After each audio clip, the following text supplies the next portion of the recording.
Okay, Islam, I'm Arrington-Bey. I'm going to read the Proclamation of Amnesty and Reconstruction, December the 8th, 1863. Okay? By President Abraham Lincoln. It says, whereas in and by the Constitution of the United States, it is provided that the President shall have power to grant reprieves. And by the way, I just want to give a statement. A lot of times when I'm out, I always try to say a prayer. You know, I don't say, my prayers are, I praise you, Allah, not all the time, most of the time, for killing and destroying these unclean, filthy abomination spirits. Not only them, but the filthy abomination kids. These are unclean spirits. All praise to the Spirit of Allah for the day that you sweep the earth of them, that we as clean, natural, divine beings may walk on this earth without being contaminated with their filthy abomination energies and their filthy diseased blood. These are the prayers I speak. And so I always use unclean spirits. So once again, if you're not unclean, a filthy abomination, or you don't have unclean, filthy, disease, abomination kids, then it doesn't apply to you. So let me continue. Someone just yelled, yeah. You know, in Annapolis, I think you have a lot of unclean spirits. I'm in Annapolis, Maryland at Whole Foods.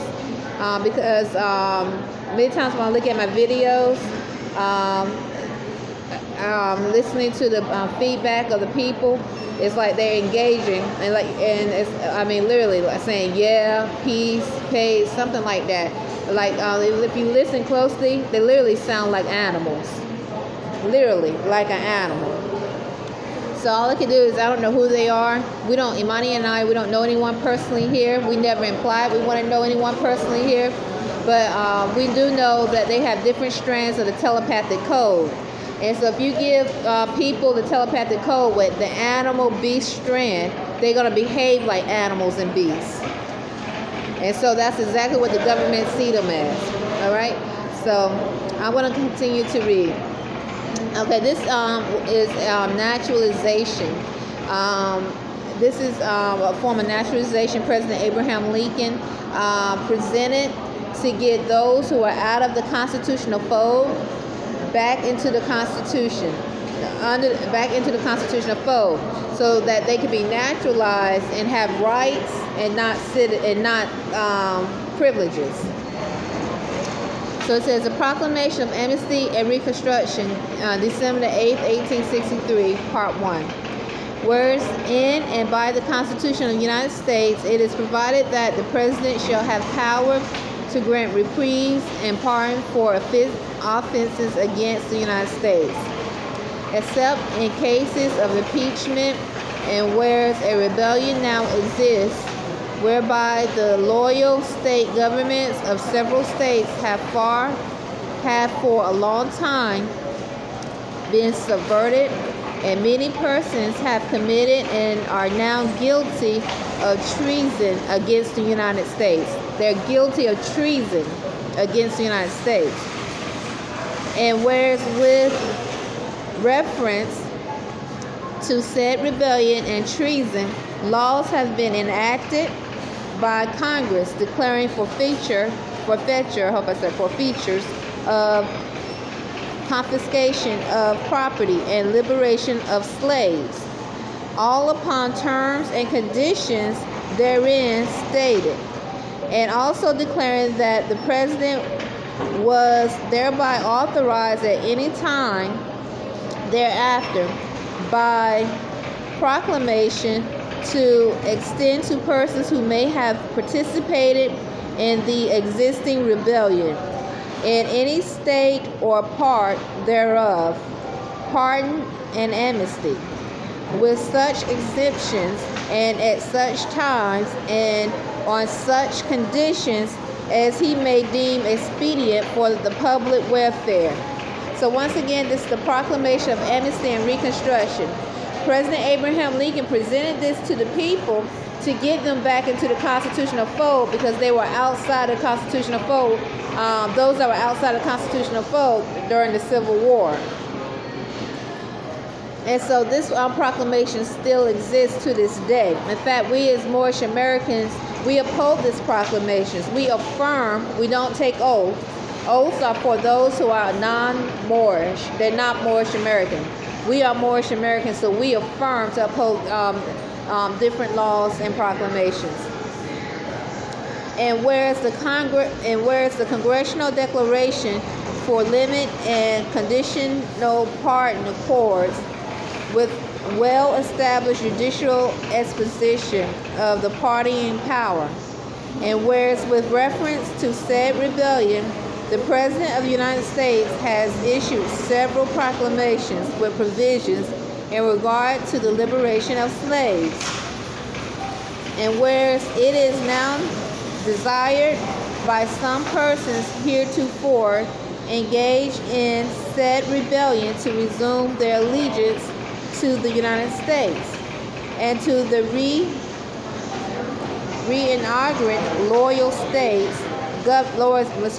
state governments within and for the respective states thereof. So this is how. So President Abraham Lincoln said, "I, Abraham Lincoln." All right, because once again, when you're naturalized, that means you're not an animal, you're not a beast, you're not chattel property.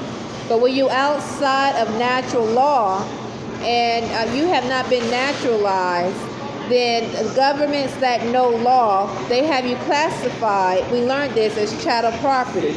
Black, white, Hispanic, these are terms that are not recognized by the Constitution as nationalities. And you have to claim a nationality in order to be in the constitutional fold. So when you hear people say I'm black or I'm white, and then you ask them their nationality, they don't know their nationality. 9 times out of 10, they are not. Either they're ignorant about getting back into the constitutional fold and what it takes lawfully to do so, or they have literally or agreed to exempt themselves from being in the constitutional fold. And so on this landmass, you have masses of people who say they're white. Masses of people. I think this is probably the only landmass, one of the only landmass. And maybe I think nationality might be a problem in South America. I'm not sure. In certain places like Mexico, I'm not sure. I was looking into that. I'm not sure. But where you have masses of people saying they're white, and when those that come over here who have nationalities, whether they're from Italy, Japan, different countries of Africa, they don't say anything because they know something's wrong. They have their nationality. So they already know something's wrong with the word white, because white does not identify people. White is a status in definition, and also it can be considered a color. Black is a color. So I find it interesting when I hear people say that, when especially and if they know about nationality. Now, if they don't know about nationality, then I mean, how you can't blame, if they don't know, they don't know. But if they do know and they still say they want to be black, that's their choice, right? That's part of their choice. But according to this, Abraham Lincoln is stating this is treason to not be back in the constitutional fold. It says, so it starts off, this is how you get back into the constitutional fold. It says, I, Abraham Lincoln, President of the United States, do proclaim, declare, and make known all persons who have directly or by implication participated in the existing rebellion. So he's announcing that there's a rebellion against the Constitution of 1787. So he's saying all those who have participated in the rebellion. So if you are not in the constitutional fold, that means you have chosen willingly to identify yourself as African American. That is not a nationality. Black, white, then he is saying this is in reference. This is in connection to a rebellion against constitutional laws. Except as hereinafter accepted, that a full pardon is hereby granted to them, and each of them with restoration of all rights. So he's saying he will restore all rights. So you don't have privileges. So if you want to purchase a gun and you have done it lawfully, the government cannot take your guns away from you.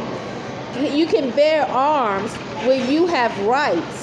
But when you don't have rights, then the government legally can take, and you are operating under privileges, then the government can take those rights, the privileges away from you, and you're not allowed to implement your rights to bear arms. All right? So it says, restoration of all rights and property, except as to slaves, and in property cases, where rights of third parties shall have intervened, and upon the condition that every such person shall take and subscribe an oath, and thenceforward keep and maintain said oath inviolate, and with oath shall be registered for permanent preservation, and shall be of the tenor and effect following to with. So here's how it starts off. It says then the person, what was his name? If I can remember his name. So you put your name here. So-and-so, so-and-so. Maybe your name is Jane Hill. I was trying to think of this thought of who naturalized that I posted. It just came to me. Robert E. Lee. Actually, they have it on record when he took an oath. All right, he took an oath he didn't affirm, so that lets me know that he wasn't a Moorish American.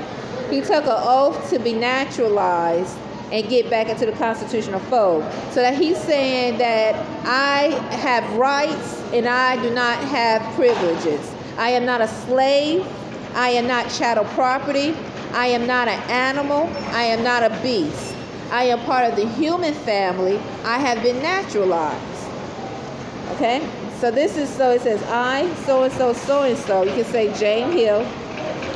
Do solemnly swear in presence of Almighty God that I will henceforth faithfully support, protect, and defend the Constitution of the United States and the Union of the United States thereunder, and that I will, in like manner, abide by and faithfully support all acts of Congress passed during the existing rebellion with reference to slaves, so long and so far as not repealed, modified, or held void by Congress or by the decision of the Supreme Court, and that I will, in like manner, abide by and faithfully support all proclamations of the President made during the existing rebellion having reference to slaves,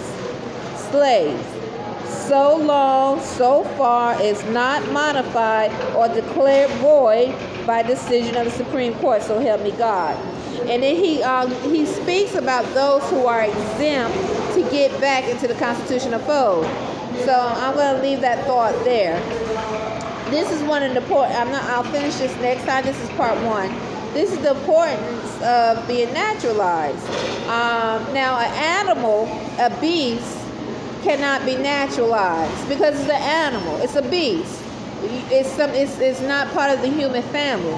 But if you are part of the human family and you want to be recognized as such, you should be naturalized. When foreigners come over here and they seek naturalization, okay, they are stating their nationality. They are saying that I'm a part of a nation, Islam. So I'm going to leave it there. So anyway, I'm in Annapolis, Maryland. A lot of times people around here in Annapolis, Maryland, I don't know why, but they keep saying they paid for something. They literally sound like animals and beasts. Literally, I'm serious. They keep saying I paid. It's like, okay, you paid. This is in 2021. They keep and implying like they paid for a person. So when you're dealing with ignorance, all right, ignorance, and you're dealing with a animal state of mind, then you might come across such thoughts in process.